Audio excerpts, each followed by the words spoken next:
مع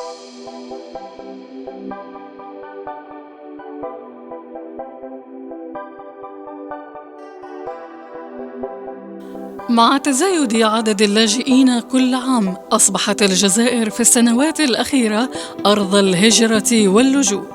وفي عام 2019 سجلت الجامعات الجزائرية أكثر من 5000 طالب لاجئ في المتوسط. ولمواجهة هذا الوضع المتأزم أصبح من الملح تولي هذه الفئة الضعيفة التي تظهر وضعاً غير موات بسبب عدم وجود أنظمة وطنية واضحة لصالح اندماجهم في التعليم العالي في الجزائر. ما دعا الوزارة الوصية لاتخاذ سبل إدماج هذه الفئة في إطار الاتفاقيات الدولية، وهذا بالمشاركة في مشروع سيغاس. سيغاس هو مشروع يدخل في إطار مشاريع إيغاسماس الممول من الاتحاد الأوروبي في شقه الثاني المتعلق بالبحث وتكوين الكفاءات في البحث العلمي. ويضم المشروع أعضاء من الجامعات الوطنية: جامعة ورغلا، جامعة سطيف، جامعة بجاية، جامعة تزوز، وجامعات أوروبية من فرنسا وإسبانيا وإيطاليا.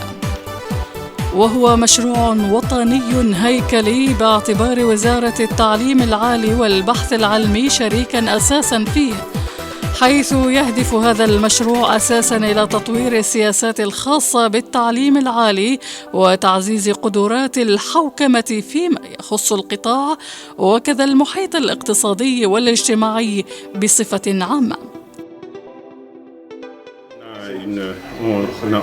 Dans le cadre du projet CIRES,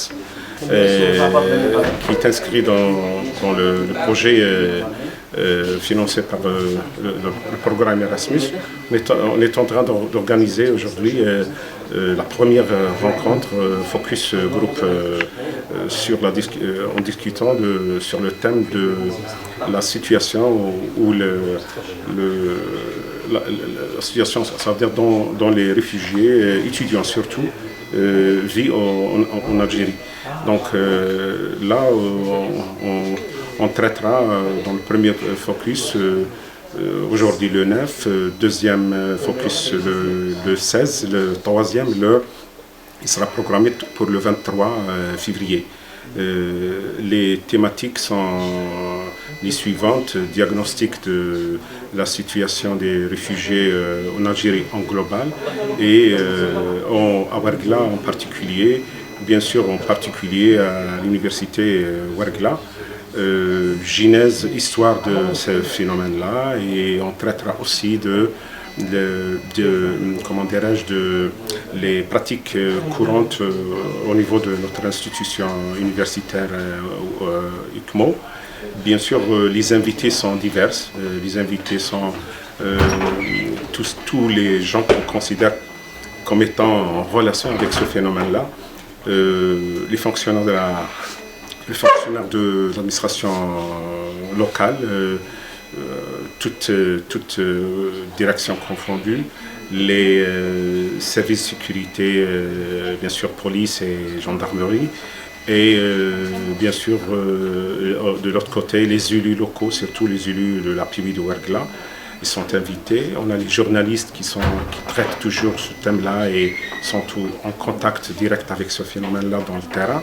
Il y a aussi les organisations gouvernementales, étatiques et civiles, locales ou nationales. Ils sont tous invités, bien sûr avec les chercheurs universitaires. Tout ce monde-là participera à la discussion sur ces thèmes-là, ces axes que je viens de citer. Donc on souhaiterait que ce débat-là va enrichir notre conception du phénomène réfugiés en Algérie, réfugiés étudiants surtout, et bien sûr ça veut dire on aura cette occasion-là pour échanger les données surtout, pour échanger les données, les expériences, et bien sûr voir un petit peu les horizons comment on traitera dans l'avenir ce phénomène-là ou cette question des étudiants réfugiés, vu que le phénomène il est là et il s'installe. Et on est obligé de le prendre en considération sous forme de politique publique et de législation nationale. Et merci infiniment. وفي هذا الإطار تم جدولة ورشات عمل عملية ستمكن المجموعات المستهدفة الثلاث من التعبير عن احتياجاتهم واقتراح حلول ملموسة من خلال الأبواب المفتوحة لأنشطة التوظيف والحوار بين الثقافات. سيشارك أعضاء المجتمع المدني والمنظمات غير الحكومية وجميع الفاعلين والصحفيين في أنشطة التوعية هذه. في النهاية سيتم اقتراح تدابير ملموسة للتكامل من خلال إنشاء مكتب على مستوى نيابة الجامعة المسؤولة عن العلاقات الخارجية للجامعات، كما سيتم تخصيص دليل عملي ولائحة داخلية لتكامل اللاجئين في الجامعة. جامعة قصد مرباح ورقلة على غرار الجامعات المشاركة في سغاس نظمت ورشات عمل في اليوم 9 من شهر فبراير 2021 بقاعة الاجتماعات بكلية الحقوق والعلوم السياسية، وهذا برئاسة المشرف على المشروع السيد مراد قريشي نائب المدير المكلف بالعلاقات الخارجية، وهو يقدم لنا سياسة الجامعة في دراسة هذا المشروع. أكيد تسمعنا في إطار نشاطات مشروع سيراس اليوم بكلية الحقوق والعلوم السياسية ورشة نقاش حول سبل إدماج معناها اللاجئين في التعليم العالي، لا سيما حالة مدينة ورقلة بصفة عامة. هذه الورشة هذه راح تنظم إن شاء الله على 3 لقاءات. اللقاء الأول سميناه معناها لقاء ثلاثاء سيراس، وبدا اليوم يوم 9 فبراير معناها 2021، وراح يستمر إلى يوم 23 فبراير، وهذا بتزامن أسبوعي يعني 9 و16 و23 فبراير. الهدف من هذا ورشة النقاش هو محاولة تدارس مشكلة اللاجئين مع شركائنا هم الباحثين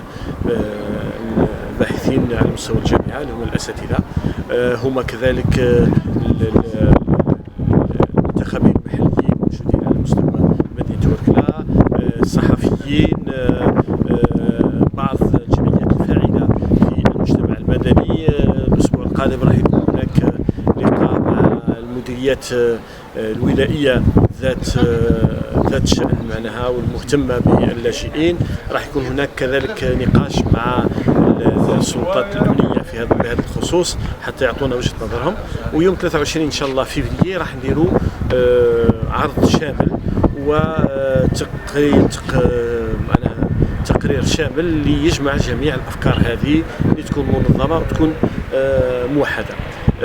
هذا النشاط هذا تقريبا يدخل في إطار برنامج سيراس اللي هو برنامج داخل في جامعة قاسم مرباح ورقلة مع 3 جامعات أخرى جزائرية اللي هي سطيف، بجاية وتيزي وزو.